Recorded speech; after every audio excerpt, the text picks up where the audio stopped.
نے نمازیں بھی پڑھی ہوگی، اس نے تہجد بھی پڑھا ہوگا، اس نے نوافل کا اہتمام بھی کیا ہوگا، اس نے روزہ بھی رکھا ہوگا، حج بھی کیا ہوگا، اس نے زکوٰۃ کی ادائیگی کی ہوگی، یعنی دنیا کے اندر جتنی عبادتیں ہو سکتی اس نے ساری عبادتیں انجام کی ہوگی، لیکن اس نے کسی کی زمین ہڑپ لی ہوگی، کسی پر ظلم کیا ہوگا، کسی پر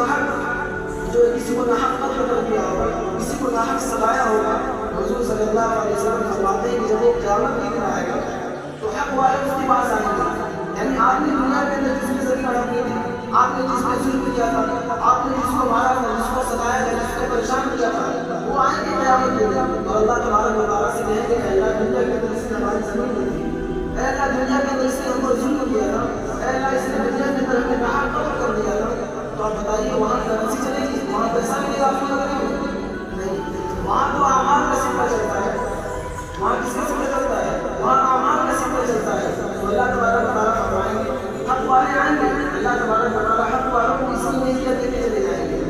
ایک حق والا آئے گا کہ اگر اس نے کوئی ظلم کیا اللہ تبارک و تعالیٰ اسی کے وقت اس کی نیکی دے دیں گے، یہاں تک کہ حق والے آتے جائیں گے اور اللہ تبارک و تعالیٰ اس نیک شخص کی نیکیوں کو دیتے چلے جائیں گے، یہاں تک کہ اس کی ساری نیکیاں ختم ہو جائیں گی، اب بھی حق والے باقی رہیں گے اور کہیں گے اللہ اس نے کوئی ظلم کیا، حق والے اب بھی رہیں گے، تو اللہ تبارک و تعالیٰ کیا کریں گے کہ ان کا گناہ اس کے سر ڈال دیں گے۔ اللہ تبارک و تعالیٰ جو دنیا سے نماز لے کر گیا، روزہ لے کر گیا، نفلی صدقات لے کر گیا، حج لے کر گیا، زکوٰۃ لے کر گیا، اور آخرت میں کیا ہو رہا ہے کہ اس کے سر کے اوپر گناہوں کا بوجھ آ رہا ہے۔ تو حضور صلی اللہ علیہ وسلم نے فرمایا کہ سب سے بڑا فقیر اور سب سے بڑا غریب انسان وہی ہے۔ میرے محترم بزرگ اور دوستو، ہمیں اور آپ کو اپنا جائزہ لینا ہے کہ اگر ہم نمازوں کی پابندی کر رہے ہیں تو کیا کہیں ایسا تو نہیں ہے کہ ہم نماز تو پڑھ رہے ہیں، روزہ تو رکھ رہے ہیں، اگر ہم پر حج فرض ہے حج تو کر رہے ہیں، زکوٰۃ فرض ہے زکوٰۃ تو ادا کر رہے ہیں، کہیں ایسا تو نہیں کہ ہم کسی پر ظلم کر رہے ہیں، کہیں ایسا تو نہیں کہ ہم کسی کو ستا رہے ہیں، کہیں ایسا تو نہیں کہ ہم نے کسی کی زمین لے لی ہے۔ اگر ایسا ہے میرے محترم بزرگ اور دوستو، دنیا کے اندر معافی ترافی کر رہے ہیں، دنیا کے اندر آپ نے کسی کو ظلم کیا آپ اس سے معافی مانگے، اگر آپ نے کسی کو ٹھیس پہنچائی، کسی کی غیبت کی، کسی کی چوری کی، غیبت کے بارے میں آتا ہے کہ قرآن کریم کے اندر غیبت کا گناہ اتنا بڑا ہے بولا کہ آدمی اپنے مردار بھائی کا گوشت کھا رہا ہے، یعنی اپنے مردے بھائی کا گوشت کھانا اتنا بڑا جرم نہیں، اتنا بڑا جرم کسی کی غیبت کرنا ہے۔ غیبت کہتے ہیں کس کو ہے کہ کسی کی پیٹھ پیچھے کسی کی برائی کرنا ہے کہ فلانا ایسے ہے، اس کے اندر یہ خرابی ہے، وہ ایسا ہے، وہ ایسا ہے، وہ ایسا ہے، یہ ساری چیزیں یعنی کسی کے منہ پیچھے کسی کی برائی کر رہے ہیں۔ تو میرے محترم بزرگ اور دوستو، ہمیں اور آپ کو اپنی عبادات کے ساتھ اپنے معاملات کو بھی درست کرنا ہے، اپنی معاشرت کو بھی درست کرنا ہے، اپنا رہن سہن بھی درست کرنا ہے، یہ ساری چیزیں دیکھتے ہیں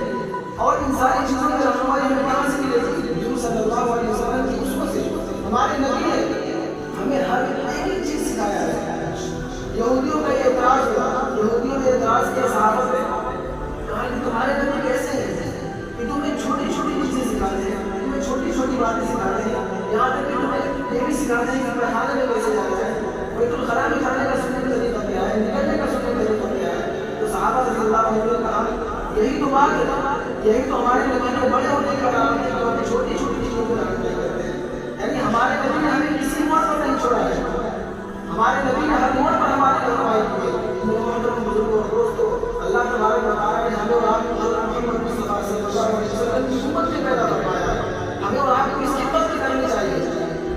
اللہ تبارک و تعالیٰ جب انسان کو نعمت دیتے ہیں اور انسان اس نعمت کی نافرمانی کرتا ہے تو اللہ تبارک و تعالیٰ اس سے وہ نعمت چھین لیتے ہیں۔ قرآن کریم میں لگے شکر سننا سیدھن نہیں کہ انسانوں ہم نے تمہیں جن جن نعمتوں سے نوازا ہے، وہ جو بھی نعمت ہو، خواہ وہ مال کی شکل سے ہو، گھر کی شکل سے ہو، اولاد کی شکل سے ہو، جس بھی شکل سے ہو، ہم نے تمہیں جو نعمتیں دی ہیں اگر تم اس کے قدر نہیں کرو گے، اس کو اگر صحیح کام میں استعمال نہیں کرو گے تو وہ نعمت چھین لے گی۔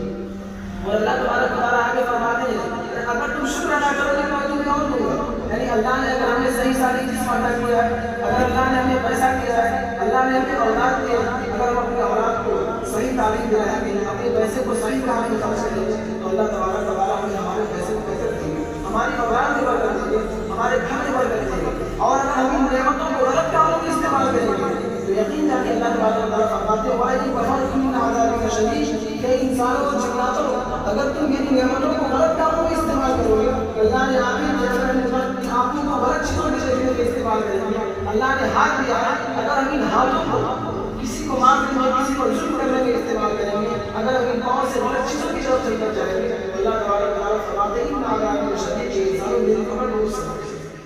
اللہ تبارک و تعالیٰ اگر ہمیں دنیا کے اندر دل دے رہا ہے تو اس کا مطلب یہ نہیں ہے کہ اللہ تبارک و تعالیٰ ہماری پکڑ نہیں کرے گا۔ میرے دوستوں،